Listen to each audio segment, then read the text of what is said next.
अस्सलाम वालेकुम नाजरीन, हाईटेक न्यूज के खबरनामे में आपका खैर मकदम है। मैं हूं नेहा खान। नजर डालते हैं आज की अहम खबरों पर। ड्रग्स फैल रहे हैं हमारे मुल्क में। ये एक दिमाग की तरह हमारे इस मुल्क के आने वाली नस्लों को खोखला कर रहे हैं। अगर एक दहशतगर्द का हमला होता है तो लोग मरते हैं, मगर ये ड्रग्स ऐसा हमला है कि नस्लें बर्बाद हो रही। और 70% ड्रग हमारे मुल्क में समंदर के रास्ते से आता है। अब समंदर के रास्ते से आता है तो भाई आपकी जिम्मेदारी, आप क्या कर रहे हैं? अगर एक दहशतगर्द का हमला होता है तो लोग मरते हैं, मगर ये ऐसा हमला है कि नस्लें बर्बाद हो रही हैं।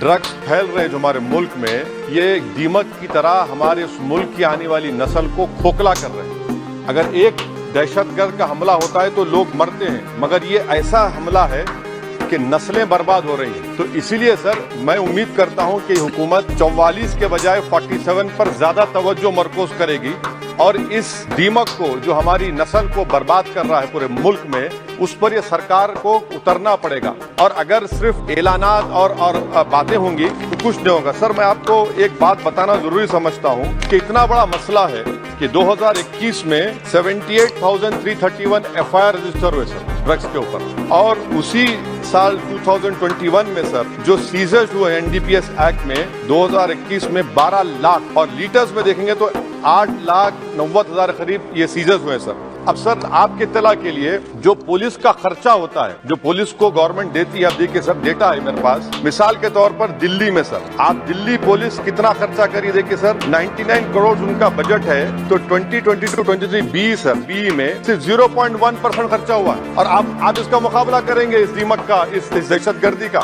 आप देख लीजिए सर आंध्र प्रदेश, आसाम देख लीजिए sir 6% expenditure on police. You come to Rajasthan, sir, only 3% of 2023 B. West Bengal, out of 10,410, 4%. Now, this is what is the main issue over here. That we are not spending the money which is allocated. How are you going to control this menace? Sir, another important point. India is sandwiched between two largest opium producing regions of Golden Triangle, sir, जिसमें Thailand, Myanmar है, और golden crescent है जिसमें Pakistan, Afghanistan, Iran है। और 70% drug हमारे मुल्क में समंदर के रास्ते से आता है। अब समंदर के रास्ते से आता है तो भाई आपकी जिम्मेदारी, आप क्या कर रहे हैं? 70% ड्रग समंदर के रास्ते से आता है, बहरे अरब से आता है, अरेबियन सी से और बे ऑफ बंगाल से आता है। मेरी सरकार से सवाल ये है कि how would you control the dark web? Dealings पूरी डार्क वेब पे होती है और बगैर वो आपके सॉफ्टवेयर नहीं है, आप नहीं कर सकते। दूसरा सर, ये जो ड्रग्स की परचेजिंग होती है, ये डार्क नेट है सर, ट्रेडिंग प्लेटफॉर्म है, क्रिप्टो करेंसी से ड्रग्स खरीदते हैं। इसके ऊपर आपके पास क्या लाहेमल है? तीसरी बात ये है कि सर तेलंगाना की पुलिस गोवा गई,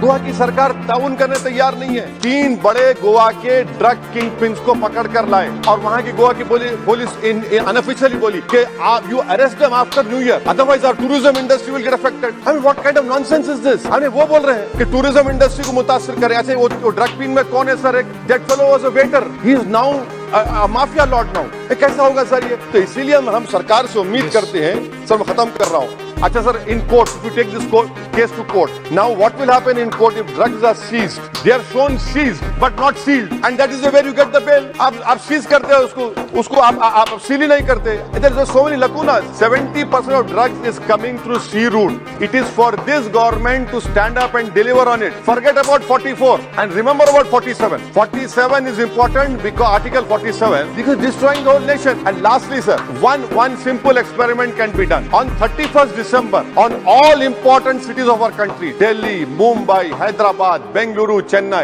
You tell them that we will check everyone before going into that party, rave parties. There are children, 14, 15-year-old children from richest families in Hyderabad who are involved in this. So that is why, sir, I hope that the government will take action. And lastly, sir, this is a threat to India because major drugs are coming from Afghanistan and Iran. And people sitting in Afghanistan हमारे से ज्यादा मोहब्बत नहीं करते, नफरत करते। तो आप उसके लिए क्या करने वाले हैं? अफगानिस्तान से जो ड्रग्स आ रहे हैं सर, पाकिस्तान से जो आ रहे हैं, क्या कर रहे हैं? सब बोल रहे ड्रोन से आ रहा है, ड्रोन से आ रहा है। आप क्या कर रहे हैं? सबको मालूम आपको क्या करना है। What else? We have seized so much. That is not the question. How would you put an end to it? Yes. What action are you going to take? and I hope that the country will rise up. We have to work together to stop this menace, otherwise हमारी नस्लें बर्बाद हो जाएंगी।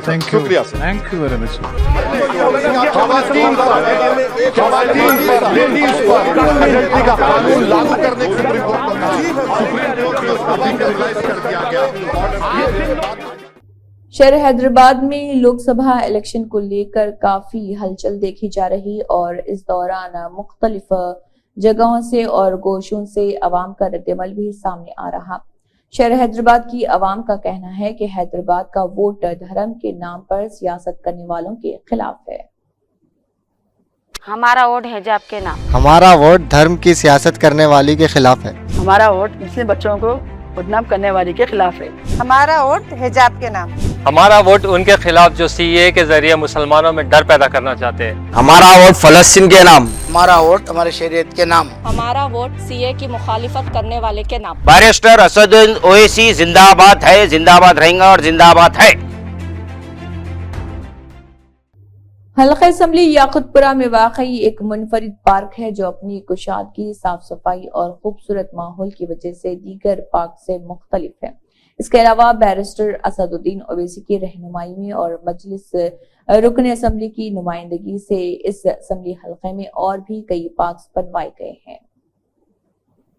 Yakutpura assembly हल्के में वाक़े ये एक मुनफरिद पार्क है जो अपनी कुशादगी, खूबसूरती, साफ सफाई और खूबसूरत माहौल की वजह से दीगर पार्कों से बिल्कुल मुख्तलिफ है। इसके साथ साथ ऑल इंडिया मजलिस इत्तेहादुल मुस्लिमीन ने असम्बली हल्के में लोगों को राहत और सुकून देने के लिए कई पार्क बनाए हैं। ऑल इंडिया मजलिस इत्तेहादुल मुस्लिमीन के सदर जनाब बैरिस्टर असदुद्दीन ओवैसी की हिदायत पर मजलिस के नुमाइंदों ने याकूतपुरा में कई करोड़ों के खर्च से पार्कों में तज़ीन कारी का काम कराया, जिससे पार्कों की खूबसूरती में दोगुना इजाफा हो गया है। इलाके में इस तरह के पार्क्स बनने से अवाम में काफी खुशी है। उनका कहना है कि वो छुट्टी के औकात में अपने बच्चों के साथ यहाँ आ जाते हैं और उनके साथ क्वालिटी टाइम स्पेंड करते हैं। याकूतपुरा असम्बली हल्के का ये पार्क एक फैमिली पार्क भी है जहाँ लोग अपने बच्चों के साथ सुबह शाम सैर तफरीह करने के लिए आते हैं और यहाँ की खुली फिजा में ताजी हवा से लुत्फानंदोज होते हैं। पार्क के मैदानी हिस्से में नौजवान और बच्चे मुख्तलिफ खेल कूद की सरगर्मियां भी अंजाम देते रहते हैं। ऑल इंडिया मजलिस इत्तेहादुल मुस्लिमीन चाहती है कि इस तरह के पार्क हर इलाके और हर कॉलोनी में होने चाहिए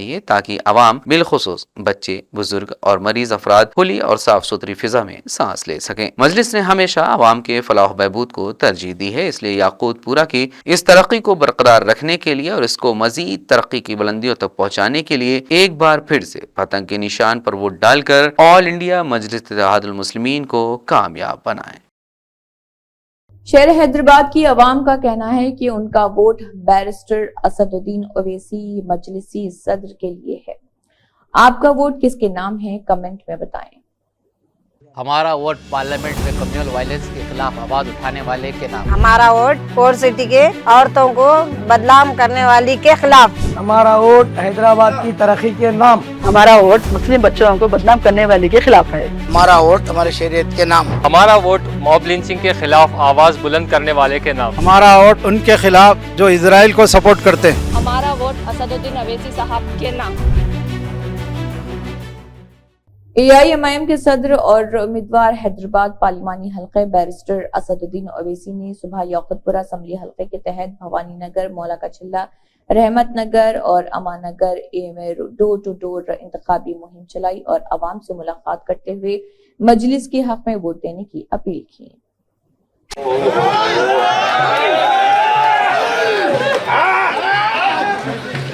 अरे भाई बस ठीक है, कोई दिक्कत नहीं। आमीन आमीन। हमारे फोन को इसी तरह की बना दो।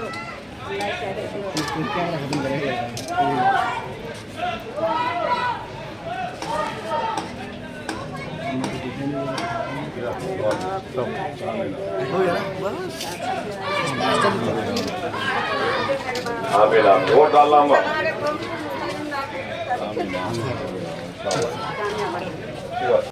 मजलिसी कारवान के रुकन असम्बली कौसर मोहिउद्दीन ने मजलिसी पार्टी के कॉरपोरेटरों और प्राइमरी यूनिट के सदर व सरगर्म कारकुनों के हमरा मोती दरवाजा, सैयदा अस्पताल की पिछली गली से लेके बरोडी मस्जिद के पिछली साइड लेन से NOSD झांसी बाजार एक्स रोड और मोती महल से नौ बहार महल तक मुहिम चलाई और मेन रोड और सब लेन में भी इंतखाबी मुहिम चलाई गई और मजलिस के हक में वोट देने की अपील की। वाज़ेह है कि हैदराबाद में 13 मई को पोलिंग शेड्यूल है। 13 तारीख को याद से जो ला के देते उनको ही बोलो, सबको बोलो पतंग के निशान पे याद से पतंग है सबको बोलिए मम्मा।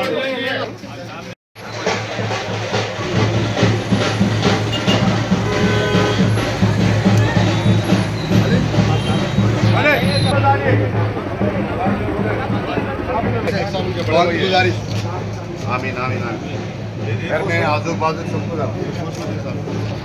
बोला गिरा को सबको बोला 13 तारीख यहाँ से